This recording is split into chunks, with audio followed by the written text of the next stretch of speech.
앞서 김수영 기자가 전해드렸지만 정부가 공공택지에만 적용하던 분양가 상한제를 민간 아파트에도 확대 적용하기로 했죠.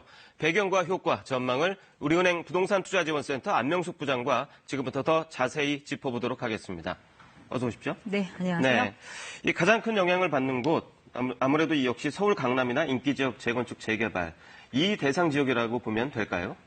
네, 아무래도 사실은 이제 분양가 상한제가 분양가의 가격에 기준을 제시한다라고 간단하게 생각할 수 있지만 네. 사실은 서울에서 분양되는 것들이 주로 타겟이 될 거고 네. 서울에서 분양되는 단지는 대체로 재개발 재건축 단지이기 때문에 네. 재개발이라든지 재건축 사업은 조합원들이 새로 용적률을 높여서 짓게 되면서 본인이 가졌던 것에 대해서 지분을 크게 넓혀가면서 자기가 분양가에 대한 부담을 줄이고 사실은 늘려가는 사업이다 보니까 그렇죠.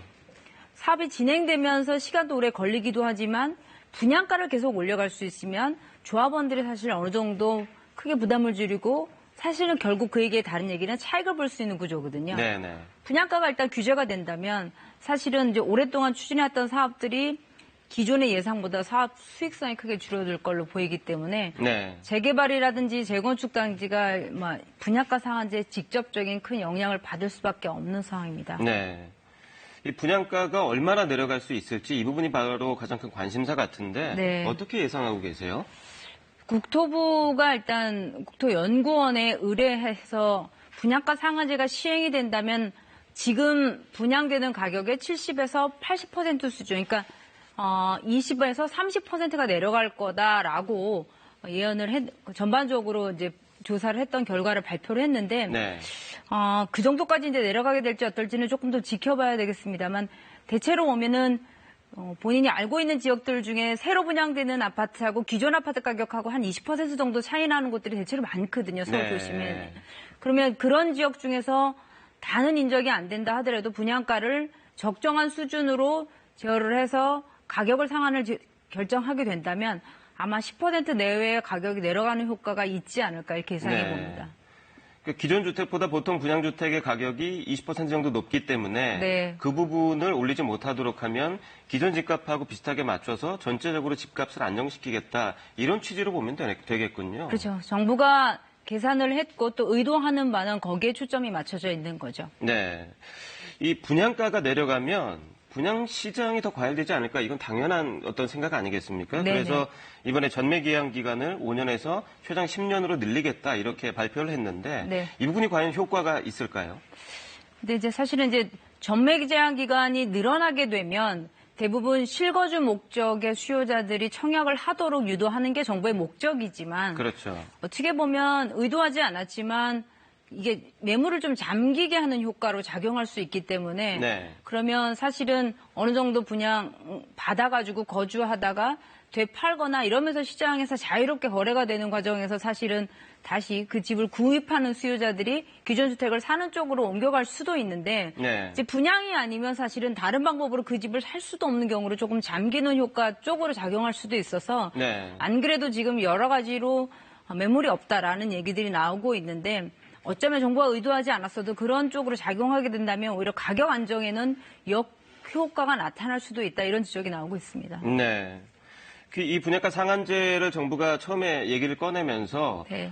분양을 하려던 이제 대단지 재건축 재개발 아파트들이 분양가 적용을 받지 않기 위해서 그럼 우리 후분양하겠다 예. 이렇게 태도를 좀 바꿔서 네. 후분양 쪽으로 가고 있었잖아요. 네. 그럼 이 부분도 어쨌든 이제 입주자 모집 신청분부터 적용되기 때문에 예. 어쨌든 적용을 받게 바뀌었단 말이에요. 예, 그러면 예.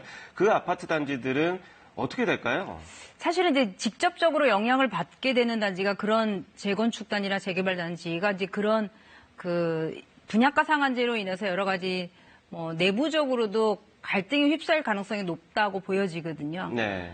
당장 하반기만 하더라도 둔촌 주공이라든지 그다음에 내년 초로 분양 예정돼 있는 반포 1, 2, 4주구라든지 대단지이면서 사실 굉장히 관심을 많이 모았던 단지들이 분양을 준비하고 있었고 네. 관리 처분 예정인가라고 그래서 조합원들이 이 정도의 분양을 하게 되면 추가 부담을 얼마 내야 된다라고 해서 다 일정 정도 그런 부분들이 결정이 내부적으로 돼 있는 상태였는데 네. 분양가 상한제로 인해서 가격을 당초에 생각했던 것보다 일반 분양할 때 분양가를 더 받을 수 없게 된다면 결국은 조합원들이 실제로 부담을 더 해야 되거든요. 그렇죠. 그래서 어떤 단지는 지금 뭐 추가적으로 1억 이상씩 더 부담을 해야 된다 이런 얘기도 나오고 있는 걸 보면 사실은 조합원들 입장에서도 굉장히 부담이 커졌기 때문에 네. 이제 그런 부분들이 과연 뭐 이걸 더 끌고 후분양으로 갈 것이냐 아니면 그럼에도 불구하고 인정하고 그냥 가구 조합원들이 더 추가로 부담을 할 것이냐 아니면 정말로 정말 빨리 땡겨서 9월 중에 할 것이냐. 근데 사실은 그거는 한 달 정도밖에 시간이 남지 않았기 때문에 네. 시행 전에 땡겨서 하기라는 아마 쉽지 않은 경우들도 많은 것 같습니다. 네.